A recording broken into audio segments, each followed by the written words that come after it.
Joe Biden has stuck to the Taliban's prescribed date for withdrawal, departing the last U.S. plane from Kabul today, leaving behind a number of Americans and our allies. We don't know how many. Biden's arbitrary withdrawal plan has been blasted for its lack of planning, illogical execution, and arming of America's enemies, including terror groups. Here to weigh in, author of The Long War, David Loin. Mr. Loin, welcome to the Chris Salcedo Show. Now, you've been covering Afghanistan and that war since 1996. Americans have we don't want to be in Afghanistan anymore. I think that's fair to say. The only debate was how we would get out.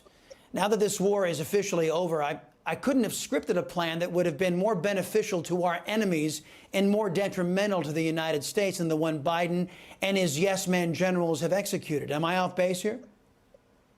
You're dead right. And it wasn't just him. I think it began right at the beginning in terms of America's level of commitment. Right from the beginning, it was very low.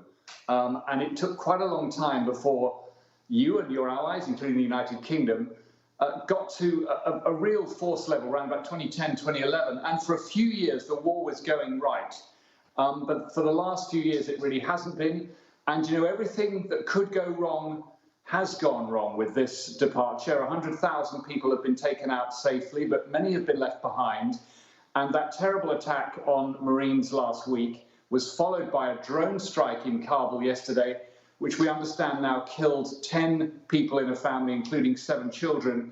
And the family was from somebody who had already had permission to have a visa to come to the US, no connection with Islamic State at all. So the intelligence was poor on the ground right at the end of this episode in American history. And it's very rare, Chris, that you can use the word historic on a day. But today, August 30th, we can confirm American troops have left Afghanistan under cover of dark going into August 31st, where it is there now. And it is just 20 years on from the beginning of the war. Yesterday, CNN was talking to National Security Advisor Jake Sullivan, such as he is, claimed that the United States has leverage over the Taliban, and they will allow evacuations to continue past tomorrow. Watch. We have about 300 American citizens left who have indicated to us that they want to leave. We are very actively working to help them get to the airport, get on a plane, and get out of Afghanistan. Yeah, nobody believes that number. We saw where Biden's leverage got us. The Taliban allowed ISIS to set off 2 suicide bombs, needlessly killing 13 American service members. Jen Psaki and the Pentagon have denied that our military is confirmed rather, that they're sharing classified information with the Taliban, providing them with identities of our people and Afghan allies. Overall, is Biden right to trust the Taliban in Afghanistan? No.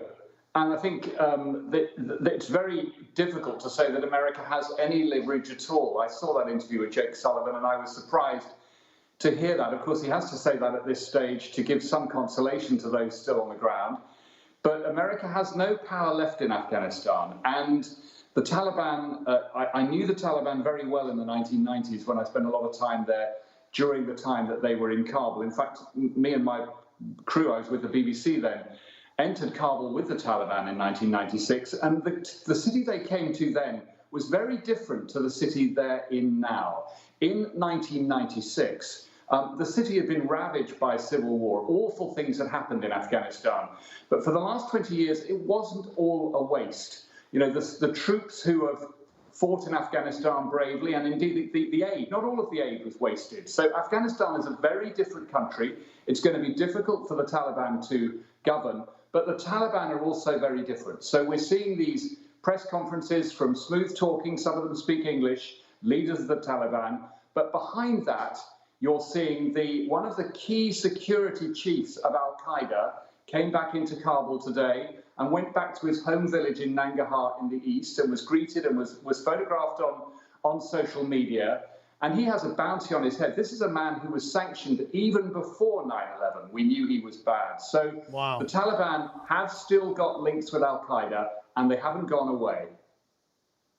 I've only got 1 minute left. I wanted you to answer this question. Russia's defense minister, Sergei Shoigu, said that, I think that's how you pronounce that guy's name, he said that the Taliban is now supplied buy America with equipment and weapons that are better than the Ukrainian army. What does this say about Obama and Biden if they wouldn't arm U.S. allies like the Ukrainians, but they will arm enemies like the terrorist Taliban?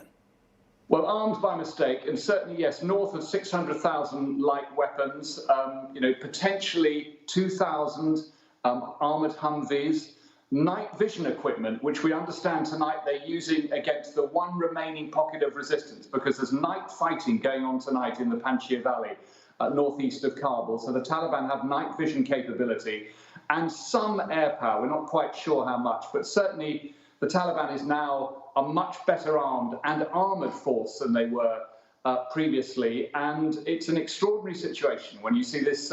Perhaps estimates are between 28 and 60 billion dollars worth of U.S. military equipment still left behind in Afghanistan. Hey, I'm Rob Finnerty. Thanks for watching. If you enjoyed this video, please join the conversation in the comments below. Don't forget to subscribe, too. Hit the bell icon to be alerted to breaking news. And remember, there's a whole lot more on Newsmax TV, America's fastest growing cable news network.